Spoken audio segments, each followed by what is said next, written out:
bonjour à tous et bonjour à toutes, c'est Fougas et aujourd'hui, hélas, je suis tout seul. Blah.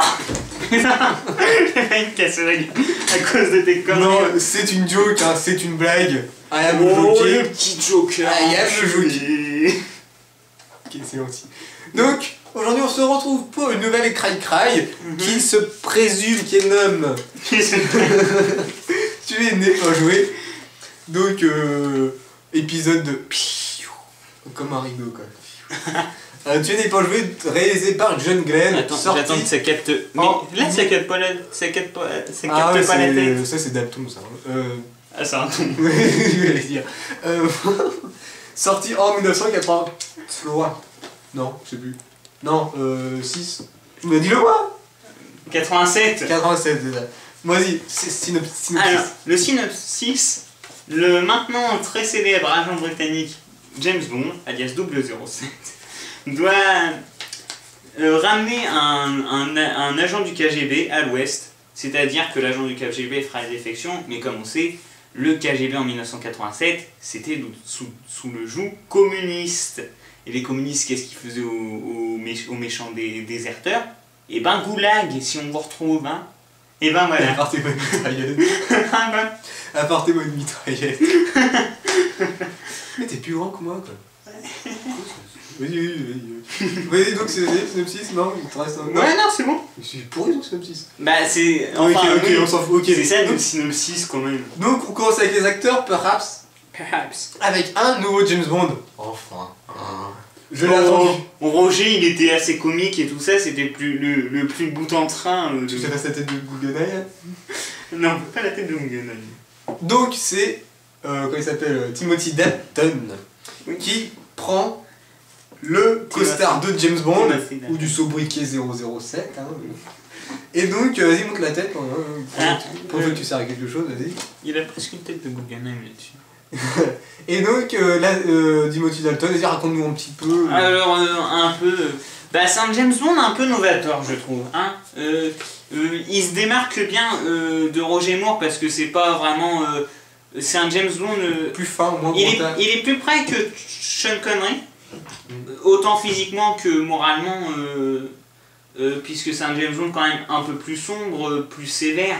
Mais niveau physique niveau physique, plus de Sean Connery que de Roger Moore. La Zenby. Ah oui. Bah oui. La Zenby, n'en parlons pas. Pourquoi tu penses pas à la Zenby? Pour toi, la Zenby, c'est pas un James Bond, je sais pas, c'est... Non, la Zenby, James Bond, la Zenby, point. C'est une souvenir, lui. Non. C'est pas un col... c'est pas un général. Et donc, ouais, physiquement, ouais. Et oui, mais moralement, ça se rapproche de Sean Connery, mais il y a quand même un tempérament différent, c'est un James Bond quand même beaucoup plus sombre.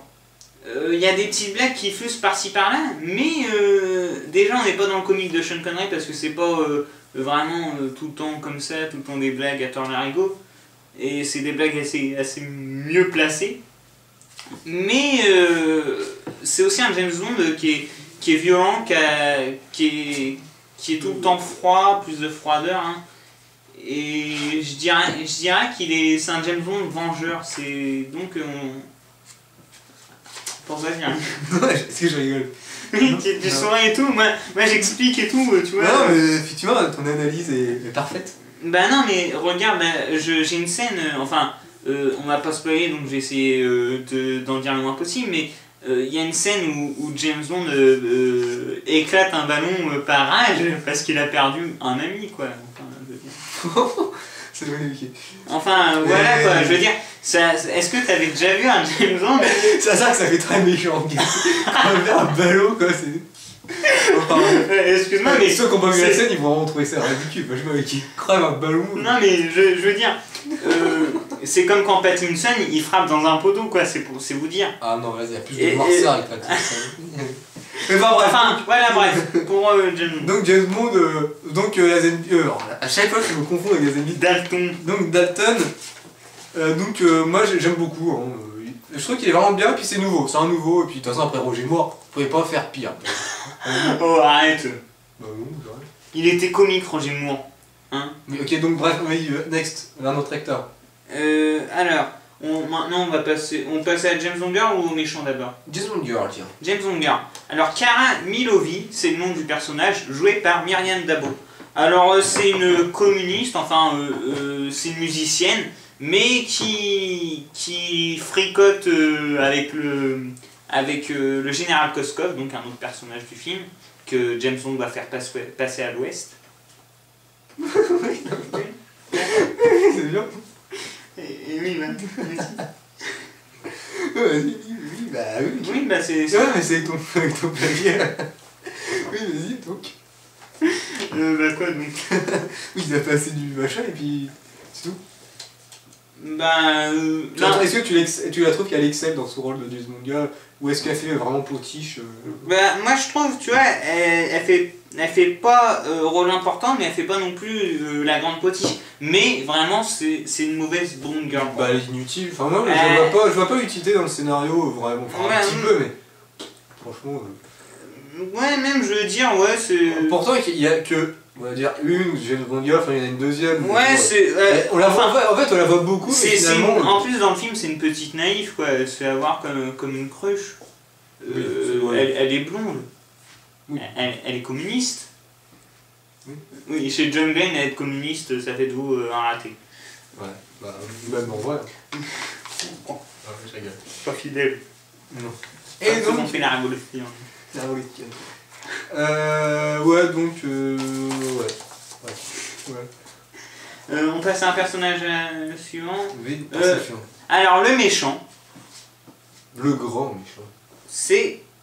Oh, je vais pas dire ce personnage.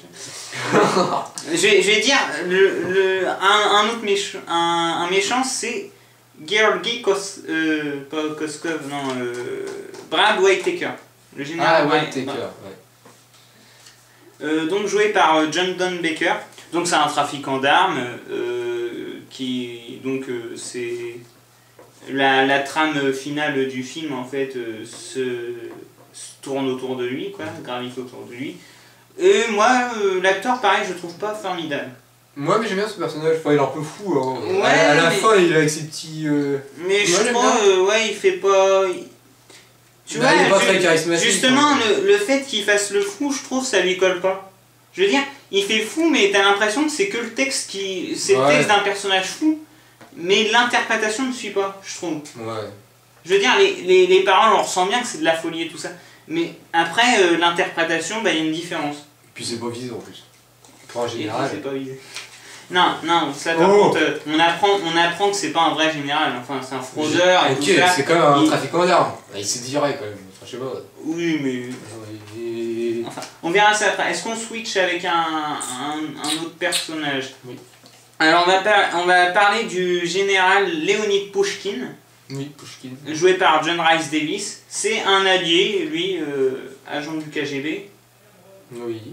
Donc ouais, est-ce que t'as trouvé... Est-ce que sa performance t'a marqué ou... Non. Non. Ouais, moi, voilà, il est pas marquant comme personnage. Pourtant, il a un rôle assez important quand même dans le film, mais non, il marque pas finalement. L'interprétation un peu fade, je trouve, un peu fadasse. Et je trouve que l'acteur qui, je crois, est gallois, et ben il y a très peu d'accent russe et tout ça, et c'est quand même important quand tu joues un agent du KGB d'avoir un accent de l'Europe de l'Est, quoi. Mais je trouve assez charismatique. Enfin, charismatique, il a un bon physique en fait, même si c'est pas trop bien exploité, mais je trouve que plus que l'autre, la Whitaker par exemple. On va passer maintenant au général Georgi Koskov, joué par Jeroen Krab, je sais pas comment ça... Krab, ouais. Non, Jeroen Krab, c'est son Crab. Ok. Peut-être. Ok, bon, donc, qu'est-ce que t'en as toi, tu sais, c'est celui qui fait passer à... C'est l'ex-agent du KGB qui déserte donc et que Bond fait passer à l'ouest. Qu'est-ce que t'en as pensé? Moi, super. j'ai vraiment... C'est le personnage que je trouve... le plus nul. C'est pas des bons méchants, quoi, je veux dire. Dans la décennie 80, on l'a dit dans la précédente critique, il y a que sur les 5 films, il n'y a que vraiment 2 films où il y a des méchants qui arrivent à ressortir du lot. Ouais. Donc on a déjà vu Christopher Walken et un autre qu'on citera dans la prochaine critique, enfin d'après moi, mais c'est vraiment... Ouais, mais après il y a quand même des hommes de main, c'est pas mal des fois. Mais oui, on va passer sur l'homme de main parce que voilà, Koskov, Gérard Crabbe, interprétation moyenne. Bon, le personnage c'est un lâche, un trouillard, enfin... Ouais, non, c'est vraiment pas l'ennemi principal qu'il faut à James Bond. Même si c'est un peu du spoiler ce que je viens de dire,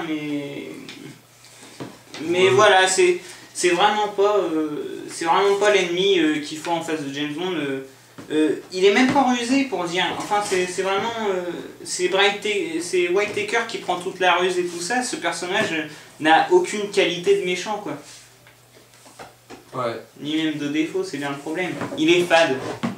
Pour moi, c'est un personnage fade. Non, mais je suis d'accord. Mais un homme de main. Mais un homme de main qui fait remonter le palier, il est de type germanique. Hein, comme souvent d'ailleurs. C'est Necros, joué par Andras Wisniewski. Et pour une fois qu'il y a un Allemand, enfin. Un méchant de type germanique. Ouais, c'est ça. Ouais. Enfin, c'est les blonds aux yeux bleus musclés, quoi. Grand, ouais. Bah, genre, et lui au moins, on voit qu'il a un background, enfin, il est vraiment original dans sa façon de tuer. Et puis même, enfin, il est plutôt charismatique, enfin, lui au moins il parle, c'est pareil, lui. C'est un méchant vraiment qui... déjà il a des muscles. Oui, il est rusé, oui. Il est rusé, il sait se battre, et il nous offre quand même des bonnes scènes, assez agréables à regarder. Ouais, et il nous offre aussi un duel où c'est pas le grand méchant invincible et tout ça que Bond devra affronter et sera le premier à vaincre, puisque il est mis en difficulté dès les premières scènes du film où il se bat contre des agents du MI6, enfin du moins des agents assignés à la protection de Koskov. Et voilà quoi, ce n'est pas un invincible. C'est pas un invincible parce qu'il est mis très vite en difficulté. Bah c'est vrai qu'on le voit, les premières scènes qu'on le voit, enfin la première scène où on le voit, enfin moi j'ai peur, je me dis oh là là ça va encore être un méchant que j'ai revu, un grand allemand qui est ultra pas intelligent et puis qui défonce tout le monde, mais finalement non. Et c'est vrai que c'est plutôt original, et puis même ses façons de tuer, et puis même... rien que c'est pour ces bonbonnes explosives de lait, rien que pour ça j'ai envie de dire. On parlera peut-être des gadgets dans les qualités des Et je pense qu'on a terminé avec les acteurs. Ouais, avec les acteurs on a fini. Ouais, on va pas parler de Sanders. Non. Bon. On passe avec quoi après à l'action, les décors peut-être. Les décors ils font. Les décors. Certains beaux plans quand même dans la réalisation de John Glenn, notamment en Afghanistan, ce plan là que tu m'as fait remarquer justement, où on a le soleil dans les yeux mais on voit des palmiers et tout. Enfin. C'est vraiment un plan pour faire joli, hein. C'est vraiment pas un plan pour... c'est joli, mais... Et puis même j'aime bien le plan aussi avec le pont à la fin, un peu vieux puis qui explose à la fin. Mais c'est vrai qu'il y a des plans larges, mais c'est vrai que... Bon, c'est pas une réalisation, ça reste une réalisation de James Bond, c'est pas ça qui est ce qu'il y a de mieux. Mais c'est vrai que niveau réalisation, il est plutôt pas mal, même si finalement la qualité, on trouve pas. Hein, la qualité du film. La qualité. Mais c'est peut-être ton DVD, hein. Je pense que c'est le DVD parce que on en avait plein de John Glenn et les autres n'étaient pas comme ça. Ouais, et d'ailleurs, ça m'a surpris. Ça nous a choqué au début, c'est tout. Voilà. Décor, mais oui, il y en a plusieurs. On trouve un petit peu le décor dans la neige, pas longtemps, mais c'est l'histoire d'avoir avoir une course poursuite dans la neige. Les décors de Tchécoslovaquie, quoi, parce qu'on est à Bratislava. Ouais. Bon, ensuite, on a tout quoi comme décor. Mais c'est vrai, niveau décor, niveau paysage, c'est pas super beau. On a des déserts de glace. Mais c'est vrai que on a des déserts de sable. C'est ça, on a des villes comme Vienne. Ouais. Et donc voilà, oui. D'ailleurs très sympathique la petite ambiance dans Vienne, à la foire et tout ça. La foire j'ai bien aimé, La foire c'est un peu sombre, hein, c'est la mise sous tension quand même à la fin, une petite mise sous tension avec Sanders. Oui. Et voilà. Moi c'est rien d'autre à dire pour les décors. Non, vraiment le parc d'attractions j'ai bien aimé. C'est vrai que c'est l'effet nuit, enfin vu que c'est la nuit. Et même la convivialité qui se transforme peu à peu dans une scène de tension quand on aperçoit Necros. on sait pas ce qui va se passer et tout ça, c'est... Moi j'ai bien aimé ce virement d'ambiance. Enfin voilà. Et après, moi, ce que... Toi, c'est autre chose, parce qu'on pourrait pas rien ajouter. Quelque chose que j'ai bien aimé, enfin... Après, ça c'est en plus, mais c'est l'introduction. Qui est l'introduction importante et vraiment intéressante. Qui là vraiment fait... Et on reste dans la tradition des années 80, puisque encore un agent 00 qui se fait massacrer. Voilà. Il se fait tuer quoi. Oui, il se fait tuer. C'est 004. Ouais, et c'est vrai que... Bah c'est plutôt pas mal. Et puis toi c'est pas... Souvent les intros c'est souvent sur des décors différents, enfin tu sais, après on reste vraiment sur le trait. Et puis au début, enfin... C'est un exercice de tir et tout ça, c'est vrai que c'est... Un exercice qui vire au vinaigre et au cauchemar. Et puis il faut quand même penser que c'est les premières images de Timothy Dalton en tant que James Bond, donc est-ce qu'il va le faire, est-ce qu'il va pas le faire dans les scènes d'action, donc c'est vrai que ça rajoute un petit peu quand même de magie si on peut dire, enfin je sais pas comment le dire, mais... Même si les doubleurs sont pas très pro du parachute, j'ai envie de dire, mais bon. Mais c'est vrai que moi, c'est vrai que c'est vraiment une bonne intro. On est dans le feu de l'action et ensuite après on a une bonne musique, j'ai envie de dire, hein, avec comment on appelle ça, le générique. Enfin bref, hein, vas-y chante. Attends. Allez, thème song.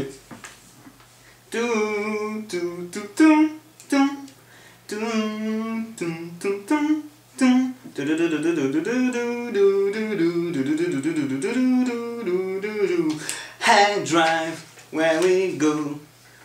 I swear. Et je vais passer au refrain. Ouais. Oh, living daylight. Oh,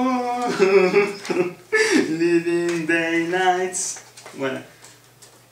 Très belle musique, j'ai envie de dire. Oui. Je ne dirais pas la performance. Je pense quand même que, au-delà de mes performances, bon, je dis pas qu'elles sont mauvaises, mais faudrait quand même passer des vraies musiques à la fin quand même. Oh, c'est galère. Moi, le montage, ça me lance tout.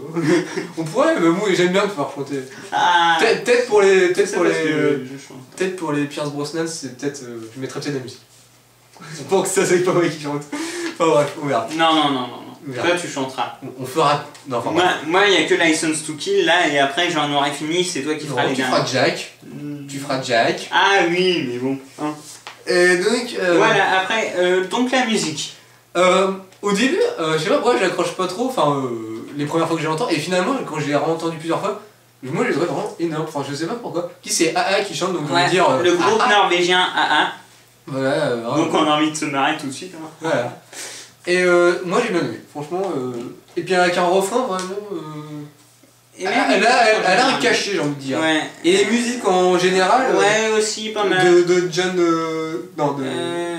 Alors, c'est Barry. Est-ce que c'est Barry? Oui, c'est Barry. D'ailleurs, c'est le dernier James Bond que John Barry fait. C'est un baryton, lui. Ah, c'est le dernier qui fait. T'as pas compris, un baryton. C'est le dernier qui fait. Non, c'est faux. Oui. Ah oui, Music by John Barry. Bah, c'est le dernier qui fait. Après, il. Et c'est qui après? Je rigole. Non, je sais pas, mais. Bah non, mais il a claqué en 2010, lui. C'est pas possible qu'il a claqué en 96. 2010 ou 2011? Ouais, 2010. Puis il a fait Danse avec les loups après, donc en même temps, je veux dire. Il a passé James Bond pour Danse avec les loups, c'est déjà bien. Ça enregistre élevé. Oui. Bon, alors, on va peut-être pas perdre de temps parce que time is running out quand même, comme on dit. Oui. Quand tu dis ça, il faut faire avec un ton de voix de chien. Ok, donc. Après. Chien affamé. Donc, après. T'as dit quoi? Bref. Après, j'ai envie de dire, les scènes d'action, non, on en a pas vraiment parlé. Les scènes d'action. T'as l'intro, t'as les scènes de Necros, t'as... les scènes de... Ouais. En fait, il y a beaucoup d'action, à part un passage où je trouve que ça manque un peu d'action. Je me rappelle plus où, je t'ai dit, c'était un petit peu long. La préparation de la bataille, d'une bataille vraiment épique, où donc c'est les armées, les Moudjahidines de Kamran Shah contre les troupes soviétiques. Et assez sympathique comme bataille finalement. Parce que ça fait longtemps qu'on n'avait pas eu ça. Et c'était l'ingrédient un peu dans les années 60 et tout ça pour refaire la scène d'action spectaculaire du film. Et ben là, ça paraît pas du tout me démodé. C'est bienvenu, moi je trouve, dans le film. Ouais. On est content de voir ça. Et ouais, c'est vraiment, ça fait plaisir quoi. Je crois d'ailleurs que c'est la dernière du film où c'est vraiment, tu sais, les grosses armées qui s'affrontent et tout, donc ça explose de partout et tout ça. Je crois après, James Bond fera ça toujours tout seul. Peut-être. Ouais. Oui, peut-être. Donc voilà, moi je voulais parler de cette petite bataille là. Et même, ils sont un phénomène marrant à signaler, c'est que les troupes des Moudjahidines, ils sont en AK-47 sur les chevaux, sur des chevaux. Donc tu vois, c'est assez cocasse à noter. Oui, ok, c'est mieux. Ok. Mais sinon, niveau action, on est servi. Hein. Niveau action, j'ai envie de dire, c'est de la bonne action, bien menée, bien ficelée. On aime, et beaucoup d'explosions. Enfin, l'explosion à la fin, on a de l'explosion, hein, mais sinon, c'est vrai qu'on n'a pas beaucoup d'explosions. Donc on aime bien les explosions, hein, à la proue, à la proue. Non, mais ouais. Niveau explosion, ça on est servi. Et donc, passe à autre chose. Toujours dans le registre des scènes d'action, le duel dans la soute face à Necros. Oh, tu spoil là. Ok. Je rigole, oh. Qu'est-ce que je voulais le dire? Ah bon, non, c'est la mort de Necros que j'adore. Avec ce qu'il a dans la main, ça. Non, bah je pense qu'il devait mettre un mannequin, donc il avait les bras en l'air avec une chaussure dans les mains. Ça fait un peu. Un peu lol quoi. Ouais, quoi. Ouais, mais il fallait pas spoiler si loin que ça. Bon, même si le film date de 25 ans. Non, mais là je spoil rien là. Non. Qu'est-ce que t'as dit? Bah, c'est sa chaussure. Je sais pas. Non, mais qu'est-ce qui lui arrive, hein? T'as spoilé ce qui lui arrive. Bah, il prend l'air. Mais donc voilà, un duel bon, assez stressant, puisqu'on a notre héros britannique qui est suspendu à un filet dans lequel il y a de l'eau, des sachets d'opium. Il doit se battre face à notre géant germanique. Toi tu stresses encore quand James Bond est en difficulté. tu dis oh j'espère qu'il va pas mourir. Hein. Mais excuse-moi, mais quand il sera tapé les boules, ça me fera encore pire. Hein. Oh, effectivement. Là. Ouais, bon. Oui, donc t'es oppressant. Ouais, voilà, c'est oppressant et voilà, moi c'est tout ce que j'ai à dire pour l'action à peu près. Oui, bah oui. Ensuite, gadgets. Les gadgets. Alors, de l'originalité, et ça faisait longtemps qu'on n'en avait pas vu à un tel point d'originalité, quoi. Enfin, je veux dire... En fait, il y a beaucoup de gadgets dans sa voiture, en fait. Beaucoup de gadgets, mais ils sont vraiment utilisés pour 5 secondes à chaque fois, en fait. Ouais, mais... On a le retour d'un véhicule, donc pour une petite course-poursuite assez sympathique. Oui. Donc c'est une Aston Martin V8, je crois. Très joli d'ailleurs. Oui. Et tu trouves pas que les gadgets ils sont bien exploités, mais c'est trop rapide en fait. Ouais, mais c'est. Ouais. Bah, le ski là, j'ai pas trop compris. Et puis même, ça fait trop. Ça fait trop faire gadget high-tech et c'est mal fait. En fait. Comme le laser, je trouve ça de mauvais goût. Bah, moi j'ai trouvé ça sympa le laser. C'est sympa, mais la réalisation, ça suit. Enfin, c'est un petit laser, un petit truc rouge. Puis pareil, quand t'as sur le pare-brise, t'as tout décrit. Le HUD. Et moi j'ai bien aimé, c'est les radios et tout ça qui peut brouiller les fréquences et arriver sur la fréquence des flics. Ça c'est pas mal. Ensuite, autres gadgets originaux, donc on en a parlé, c'est du côté des méchants avec Necros. Ouais. Donc bon, ces écouteurs c'est pas tellement un gadget, mais ils les utilisent pour étrangler ses ennemis. Donc. Et puis même c'est bien parce qu'on entend la musique. Ouais, et ça c'est plutôt original. Sympathique. Et aussi les bouteilles de lait, donc c'est un liquide explosif, donc il lance ces bouteilles qui éclatent et ça explose. Et il y en a pas d'autres qui tuent autrement? Non. Je crois qu'il y en a un autre qui tue autrement, mais je ne me rappelle plus. Ah bah c'est pas les écouteurs qui le tuent dans la maison au début? Si. Bref, je me rappelle plus. Si, avec les écouteurs. Ok, donc... ensuite, il y a d'autres gadgets. Oui. La clé. Ouais. Il faut trouver la clé. Donc, c'est... Là, par contre, c'est un gadget... La petite référence au visiteur. C'est un gadget, bien exploité, j'ai envie de dire. Ouais. Parce qu'il est utilisé plusieurs fois. Et ça, pour moi, c'est les gadgets les plus simples qui... Enfin, le coup de sifflet. Oui, en fait, il faut siffler et soit ça peut exploser ou selon le sifflement qu'il fait, ça peut exploser ou dégager un petit gaz qui rend amorphe pendant 30 secondes. Ouais, moi j'aime bien celui-là. Moi j'ai trouvé ça, c'est simpliste. Et aussi il y a une clé capable bon c'est un peu exagéré, mais d'ouvrir 90% des serrures du monde.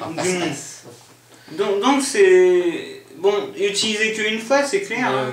C'est utilisé que pour les menottes de James Bond, mais bon, voilà. Mais ouais, c'est pas mal. Donc, très bon gadget pour le coup. C'est vrai que moi je trouve l'originalité là,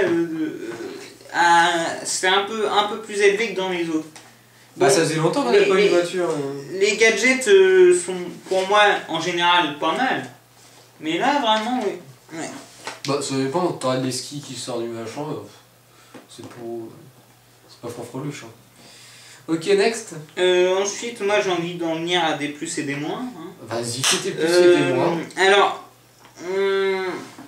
on va aller dans les plus. Oui. Donc, la tournure du scénario en fait. C'est un scénario qui assez inhabituellement chez James Bond, puisque au début, on va aller progressivement vers le méchant. Donc on va nous mettre sur une piste au début. Donc on croit que le méchant c'est Pushkin. Mais finalement, on va arriver progressivement à avoir des doutes sur Koskov. Et finalement, on voit que c'est Koskov le grand méchant. Et voilà. Oui. C'est juste pour dire ça. Et puis finalement, après aussi, il faut dire... on va découvrir qu'il y a du trafic d'opium, de diamants, enfin...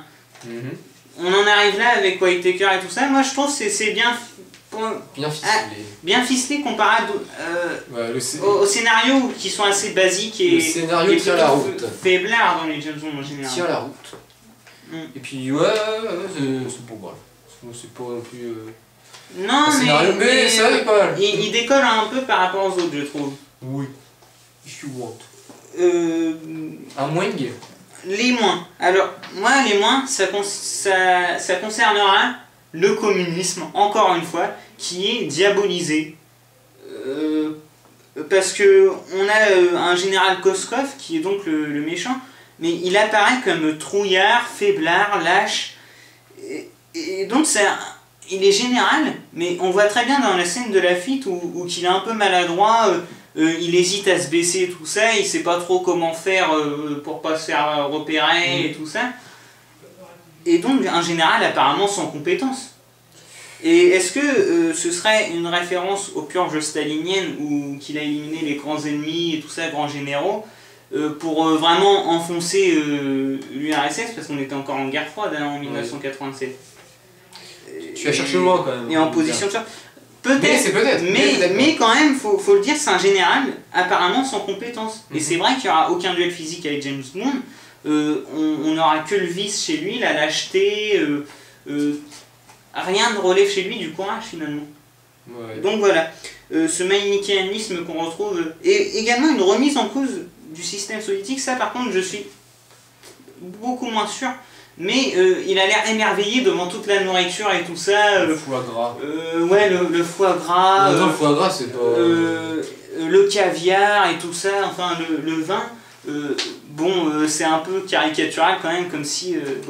ça s'est révélé un peu vrai, mais comme si les soviétiques n'avaient rien à manger dans leur assiette, quoi. Ouais. Tu vois, est-ce que c'est pas une remise en cause du système politique soviétique?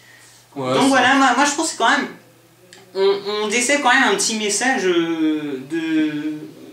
où qu'on essaye quand même d'enfoncer les ennemis de la guerre froide. Le communisme c'est pas bien.